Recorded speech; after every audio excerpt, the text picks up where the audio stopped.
Listo. Vamos a ver entonces las tres formas de amar. ¿Sí? Vamos a ver tres personalidades que son muy propensas a amar, son muy guiadas por las emociones o los sentimientos y vamos a explicarlas pues en esta noche para que todos tengamos pues idea del versículo que dice Miqueas 6:8 y oh hombre, ¿qué te ha enseñado Jehová? Entonces está el hacer misericordia, hacer justicia, amar la misericordia y humillarte ante tu Dios. Entonces, estas tres formas de ética, de amar, entonces es un comportamiento que son muy guiados a estas personalidades. Entonces, vamos a empezar por esta personalidad número 2. Esta personalidad, como yo les había dicho en días anteriores, en módulos anteriores, esta personalidad tiene una necesidad inmensa de sentirse amado ayudando a otros. ¿Sí? Esta personalidad tiene una habilidad para percibir y responder a las emociones ajenas. Y esta persona, pues, se le dificulta reconocer sus propias necesidades. Digámoslo así, son personas desvividas. Desvividas quiere decir personas entregadas a otras. Les fascina ayudar a otras. Les fascina sentirse útiles cuando otras personas las solicitan. Son muy entregadas, pues en cierta manera, son personas que desean ayudar a otros y ese es su afán. O se sienten útiles cuando ayudan a otros. Pero tienen pues digámoslo así, un defecto que cuando entre más ayudan a otros, entre más se sienten que bendicen a otros, pues se olvidan de sí mismas. Se olvidan de sí mismas, entonces se les dificulta reconocer sus propias necesidades porque están tan pendientes de los demás que no pueden ver sus propias necesidades. Entonces, por ende, su pecado raíz es el orgullo. Son personas demasiado orgullosas. ¿Por qué? Porque al ayudar a otros, al tratar de bendecir a otros, el estar pendiente de otros, pues no quieren reconocer que ellas son necesitadas y no quieren la ayuda de nadie. Entonces por ahí viene el orgullo. No es un orgullo de creerse mejor que todos, sino que es un orgullo de decir yo no necesito a nadie y todos necesitan de mí. Esa es la clase de orgullo. Por eso yo les decía al principio que hay varias clases de pecados. Y por eso, aunque aquí los vamos a repetir, pero se va a ver desde otro punto de vista. El orgullo aquí es que no necesito de nadie. Entonces, eso se convierte en pecado.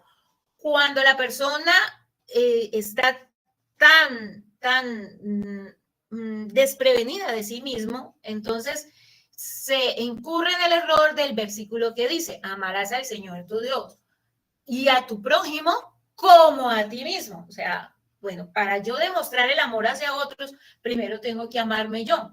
Entonces, por eso se incurre en este pecado de la idolatría.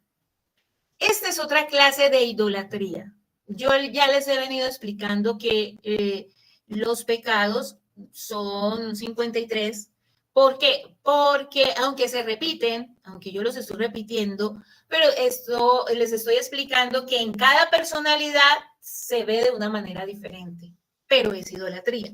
Por ejemplo, la idolatría se cree entonces o se sobreentiende que es cuando se adora a estatuas, a ídolos o dioses ajenos.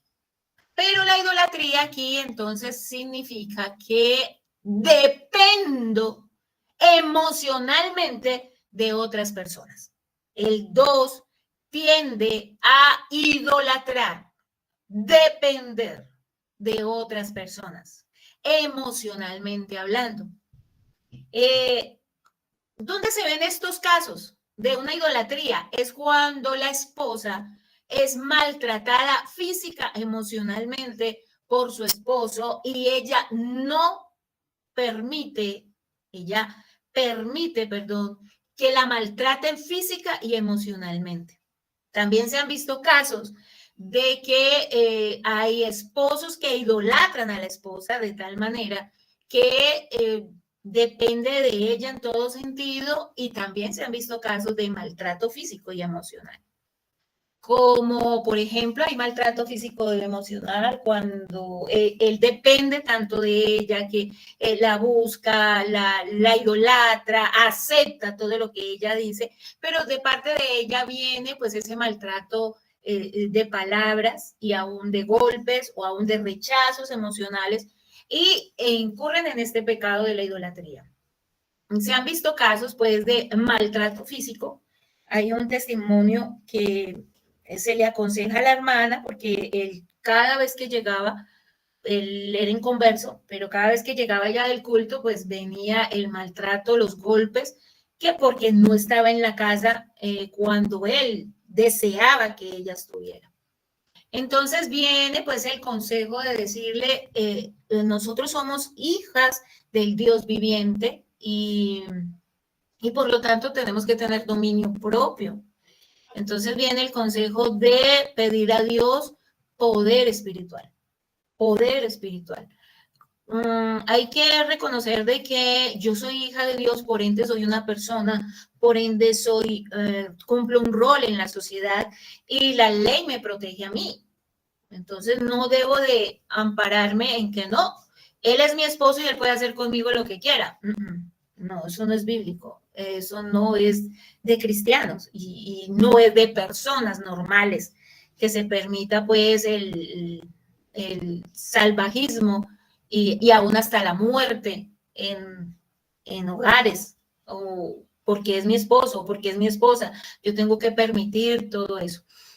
Entonces se le decía, se le aconsejaba a la hermana, bueno, hay que pedir a Dios poder espiritual, yo soy hija del Dios viviente, el poder espiritual.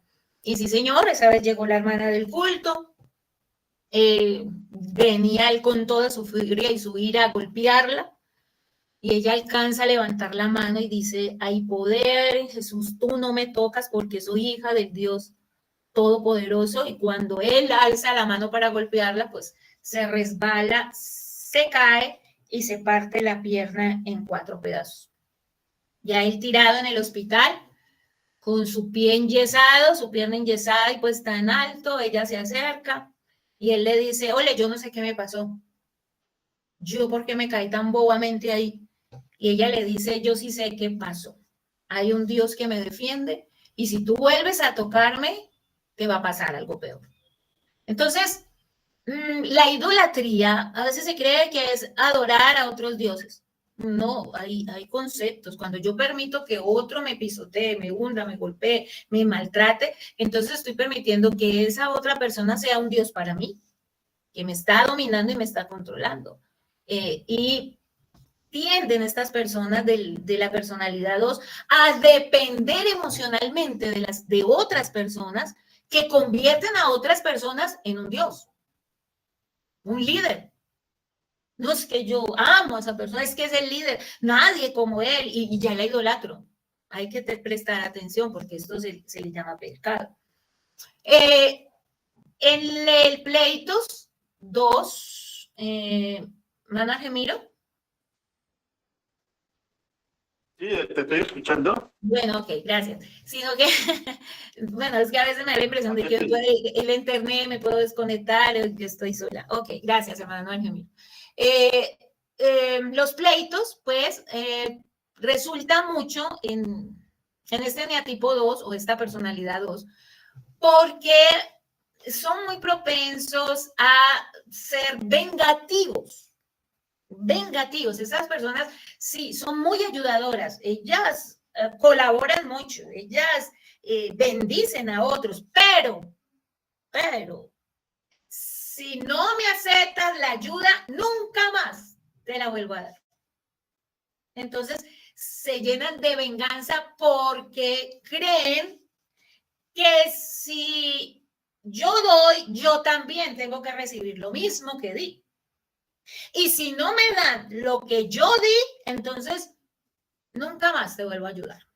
Es decir, estas personas dan una ayuda interesadamente en que se la devuelvan. Y cuando yo entro en ese problema, en ese conflicto, entonces llena de ira o llena de venganza, formo los pleitos y formo los conflictos, formo los resentimientos, porque quiero recibir lo que yo di. Y también porque me lleno de venganza, porque la otra persona tiene que adivinar en qué momento hay que hacerle a usted el favor que usted hizo. Entonces, por eso están en un constante pleito, discusión, conflictos, de guerra, de heridas, porque es que yo di y no me están dando la atención que yo di. También son personas lascívicas, es decir, que dominadas por la lascivia, precisamente por tener una atención afectiva o sexual del sexo opuesto. Ok, ¿por qué, hermana? Claro, como dependo de esa persona emocionalmente, en este caso que somos cristianos, pues del esposo o de la esposa, entonces permito que la otra persona entonces haga conmigo lo que quiera, me pisotee sexualmente, que es la lascivia. Es un deseo desordenado por el placer o la atención afectiva o sexual. Entonces, yo permito que otras personas, en este caso la esposa o el esposo, pues que hagan conmigo lo que quieran sin preguntar, sin afecto, sin respeto hacia la otra persona. Entonces, ¿por qué? Porque yo deseo que esa otra persona haga conmigo lo que quiera. Y se entra en esa lascivia. Y el que es lascívico también, en este caso,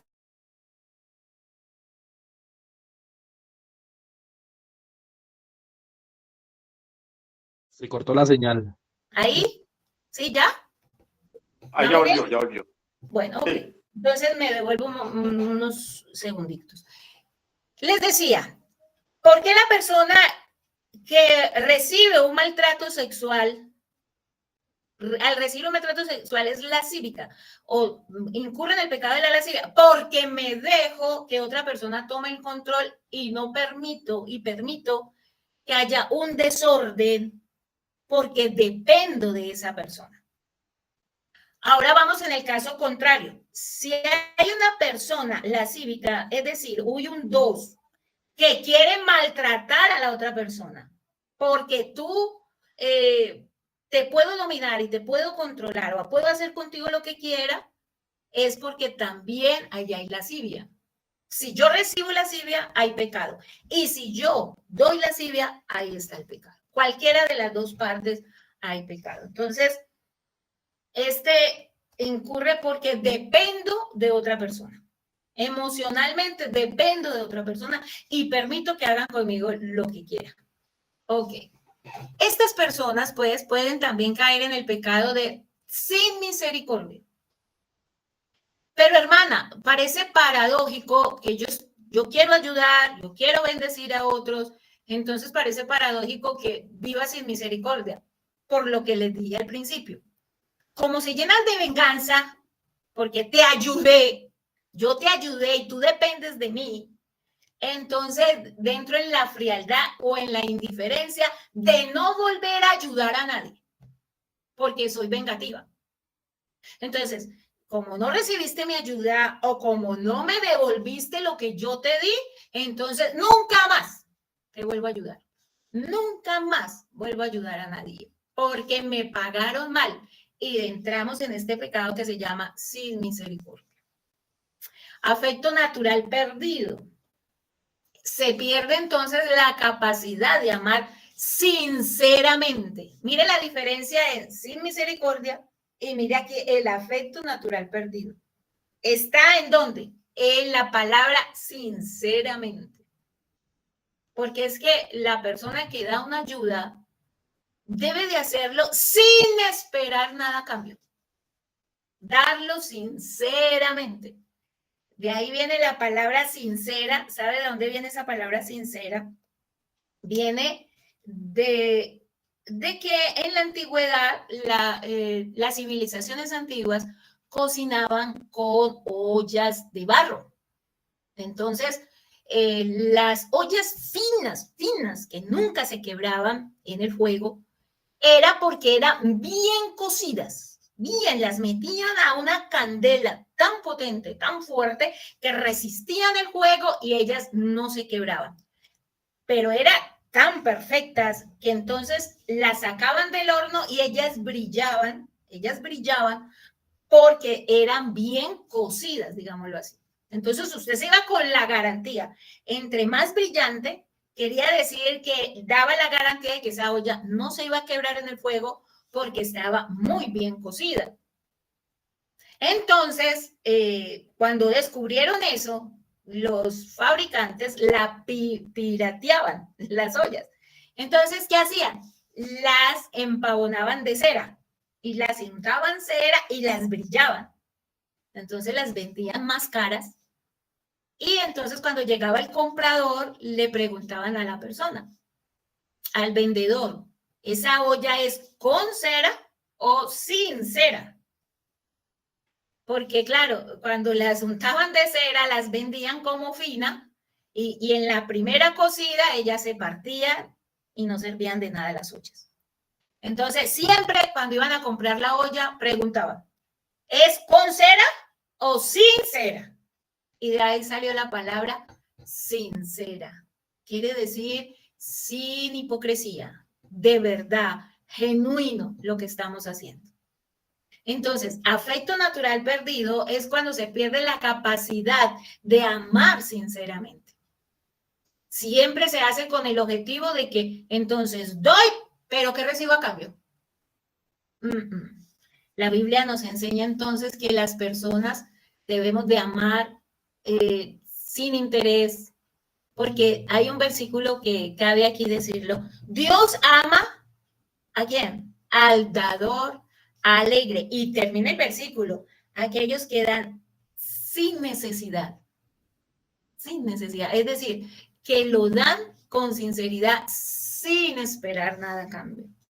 Ese es el que Dios ama. El que da con alegría. Ok. Viene la maledicencia. Entonces, cuando viene un desprestigio o una ayuda con palabras hirientes o con palabras duras, entonces a eso se le llama maledicencia. Hablar mal de los demás con la intención de herir, desprestigiar o manipular la opinión de otros. Sigamos. Ahora sí, requisitos. Requisitos entonces que se exigen aquí como ética o como la identidad, el comportamiento que yo debo tomar frente a estos pecados, que lo contrarrestan estos pecados. En la idolatría, ocuparme de la lectura y de la exhortación y la enseñanza. Un líder con ética y ministerial debe de ser amante de la lectura y de la buena lectura, porque hay gente que dice, no, yo leo. ¿Y qué lees? Novelas, el periódico amarillista o cosas que no edifiquen. No, la lectura debe de ser ocupada de exhortación y la enseñanza. Un buen comportamiento ético de los capellanes debe de ser de ocuparse en la lectura. Deben de saber Biblia. Tienen que sacar un horario para leer las escrituras, la buena palabra, los proverbios, los salmos que son enriquecedores de la ética. La carta a Timoteo, las cartas a Timoteo hablan de un buen comportamiento. Libros que me enseñen reglas de urbanidad, de desarrollo personal, de avanzar, de crecer. Ocúpate. Un líder sí debe de manejar agenda, debe manejar un tiempo para no caer en estos pecados, sino no vivir ocioso, perdiendo el tiempo, para que la mente no esté ahí divagando en cosas raras, sino que debe de haber una agenda de la lectura y de la enseñanza. En los pleitos, porque como no se sienten reconocidos, entonces dice que el comportamiento debe ser no pendeciero, sino amable y apacible. En la lascivia, entonces, ser ejemplo en pureza. en pureza, en honrar a las viudas que en verdad lo son. Oiga, esto sí que es una promesa, esto sí que es real, esto sí que es verdadero. Cuando se ayudan a las viudas y a los huérfanos, hay una bendición impresionante. Impresionante, se actúa de una misericordia impresionante cuando se bendicen a las viudas y a los huérfanos. En el afecto natural, pues que gobierne bien su casa con toda honestidad. Y a veces aplicamos este versículo para los pastores o los líderes. No, pues que si no gobierna bien su casa, pues con qué derecho va a liderar. No, yo digo que este versículo es para todos, para todos. Que gobierne bien su casa con toda honestidad, sea líder o no lo sea capellán o no lo sea madre soltera o no lo sea. Debe de gobernar bien la casa. En todo sentido se debe gobernar bien la casa. Una casa bien ordenada, una habitación de ética profesional, una cocina bien limpia. En todo sentido debe de gobernar bien la casa. Economía, de haber una economía equilibrada, justa, equitativa, honesta, en cuanto al orden de los hijos, en cuanto a horarios, en cuanto al respeto hacia la esposa, el respeto hacia el esposo, el respeto hacia los hijos. En todo sentido se debe gobernar bien la casa. No calumniadoras, sino sobrias y fieles en todo. Calumniadoras son aquellos pues que cometen la maledicencia cuando se habla mal de otros o cuando se soborna a otros. No calumniadoras, sino sobrias y fieles en todo. En conclusión, esta personalidad tiene algo muy bonito. Es afectuosa, es humanitaria, es generosa, es considerada, es bondadosa, es atenta, amable y compasiva. Vamos con la 3. La 3 entonces le gusta lograr metas y destacarse y ser admirado por lo que hace. Por lo que hace. Esta personalidad quiere sobresalir en todo, quiere ser primero en todo, quiere ser modelo en todo, quiere ocupar los primeros lugares en todo, en todo. Se preocupa mucho por su apariencia y cómo los demás lo perciben. Son personas que siempre preguntan, ¿cómo me ven? ¿Cómo me vieron? ¿Qué tal? Si les gustó, ¿cómo estoy? Si, vea, estos zapatos, lo último en guaracha, esta ropa, vea, carísima. Entonces, cuando son personas así que quieren que todos lo observen, es una personalidad 3. Pero esta persona es competitiva y eso es bueno y es eficiente. Pero estas personas tienden a caer en el pecado de la vanidad. La vanidad. No se trata solo de querer verse bien físicamente, sino de estar muy enfocado en la imagen que se proyecta al mundo. Estas personas son muy vanidosas, exageradamente quieren sobresalir en todo y pues ese pecado de la vanidad, en resumen, es un engaño, es mentir, es hipocresía, es manipular todo para su beneficio personal y dar una imagen falsa. Es exagerar. Cuando se exagera, aquí no hay mentiras blancas, eso es pecado. Y esto puede llevar a la persona a ser desagradable para todos o fastidiosa para muchos. Ay, ya viene esa persona, ay, no, vámonos, ya él va a hablar solo de él y de su ego y de lo que él hace y no le interesa lo que nosotros opinamos, queremos o soñamos. Es una persona muy ególatra, idólatra, egoísta y se cae en esto del engaño, en la soberbia, en creerse más que los demás, en vivir con orgullo y no reconocer la necesidad de Dios o de otros. La soberbia es eso. Yo soy así y nadie me cambia. Si le gustó bien o si no de malas. Eso es soberbia. Yo nací solo y me muero solo. No, eso es soberbia.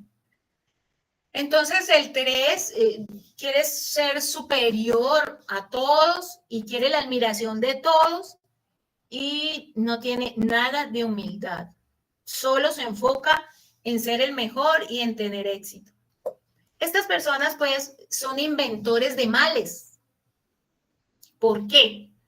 Porque inventores de males, todo aquellas ideas o conceptos que hablen en contra de amar al prójimo, de ayudar y bendecir a otros, pues son inventores de males. Porque eso es lo único que nos enseñan las Sagradas Escrituras. El 3, pues, vuelvo y repito, hay varias clases de adulterios y hay varias clases de fornicaciones.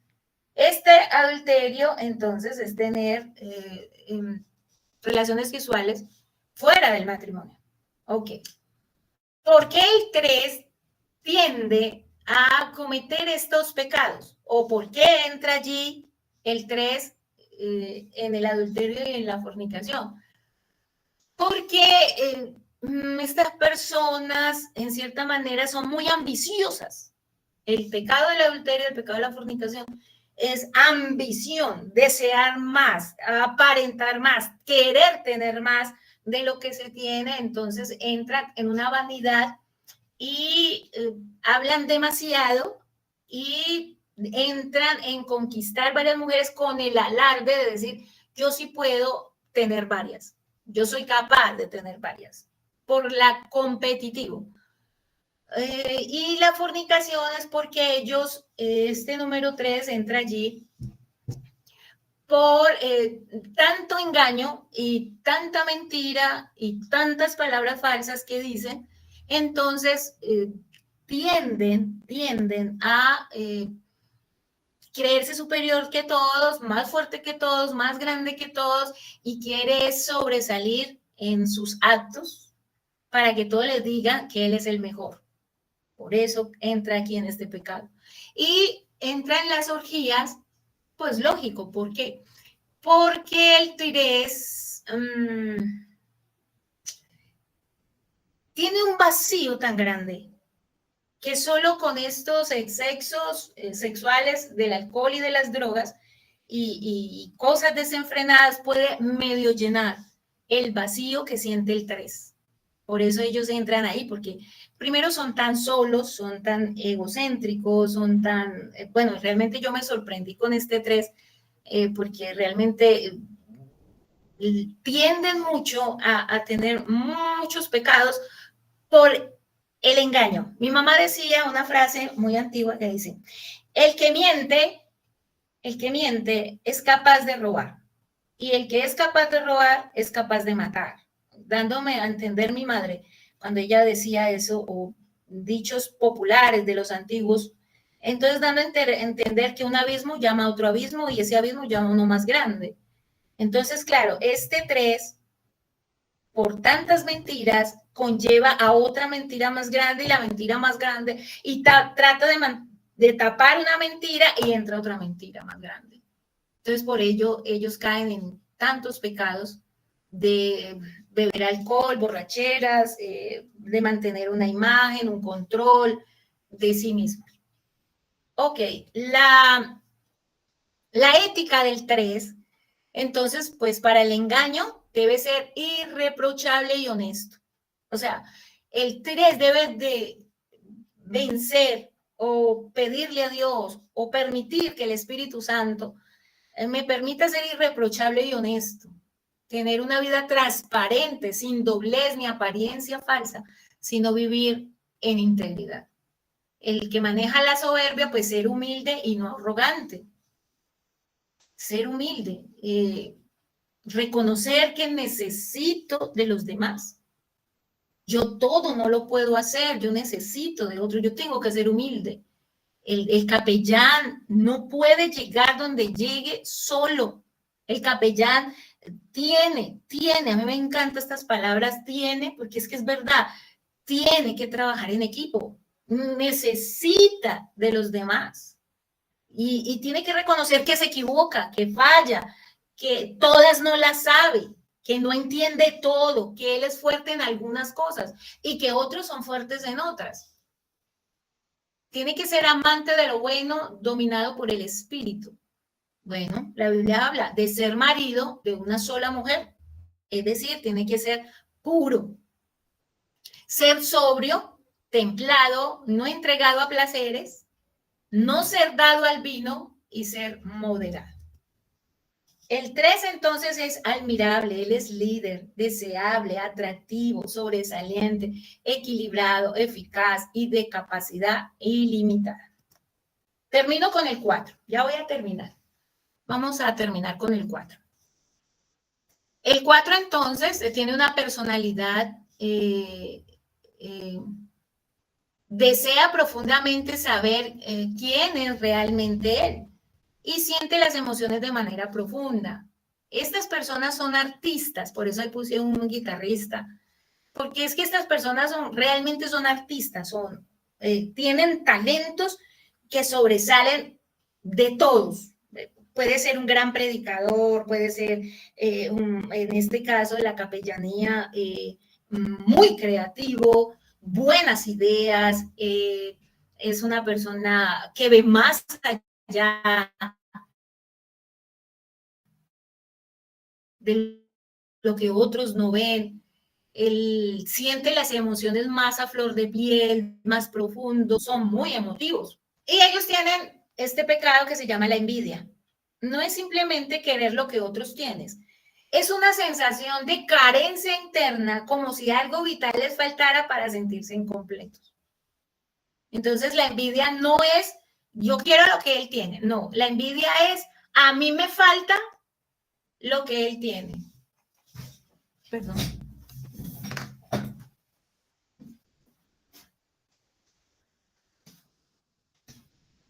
A mí me falta lo que él tiene. A mí me falta lo que él tiene. Entonces, no es simplemente querer lo que otros tienen, es una sensación de carencia interna de que a mí me falta algo y por ende ellos tienden entonces a ver a otros siempre, compararse con otros, porque a mí me falta algo, a mí me falta algo. Y por lo tanto, como él es talentoso en la guitarra, un ejemplo, o en la música, pues entonces tiende a envidiar el que toca el piano.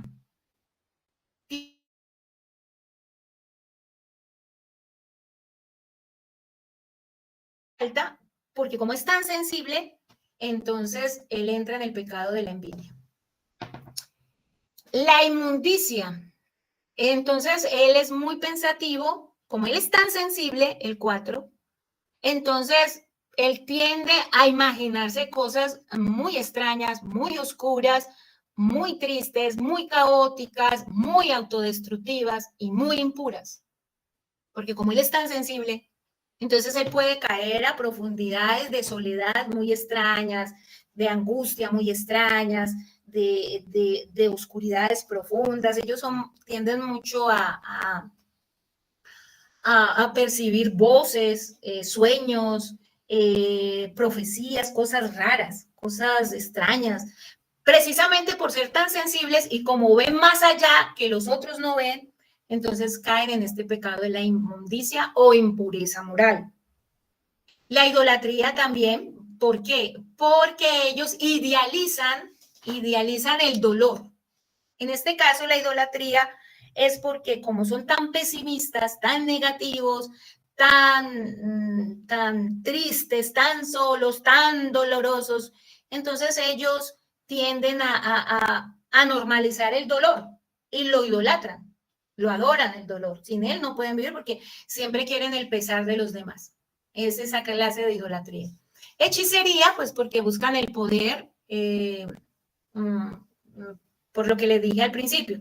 Como pueden entrar en la oscuridad y en el vacío, en la profundidad, entonces ellos tienden a estas cosas astrales, el tarot, brujería, esoterismo, todas esas cosas extrañas, que visiones, que luces, que a veces hasta confundible lo que ellos explican a veces de esto, pero eso la Biblia lo llama hechicería. Todo aquello que no esté de acuerdo a la Biblia, pues está en contra de la palabra de Dios, pues ya se le llamará hechicería.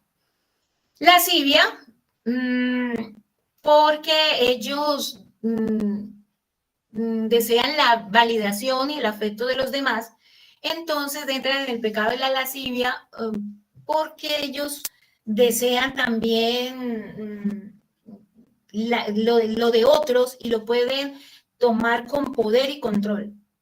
Entonces entran en la lascivia. Tú me perteneces, yo quiero lo que tú tienes, y entran algo desordenado y desenfrenado. Y las herejías, porque viene este asunto de las visiones, entonces se salen del orden bíblico y forman doctrinas o creencias falsas. Ok, la envidia. Este pecado entonces se contrarresta con ser contentos con lo que se tiene y no codiciosos. O sea, este caso de la envidia, ¿cómo se contrarresta? Cuando el líder éticamente es satisfecho y no se compara ni anhela lo de otros. Ser irreprochable, casto y tener buena conducta. Ser amante de Dios más que de sí mismo o cosas. Ser firme en la sana doctrina. Ser sobrio, prudente y dueño de sí mismo. Ser apto para enseñar y defensor de la fe. Características principales de esta forma de amar o de esta personalidad es ser sensible. Él es diferente, él es único, él es consciente, él es benévolo, él es intuitivo, él es callado, él es sincero consigo mismo y él es profundo. Ok.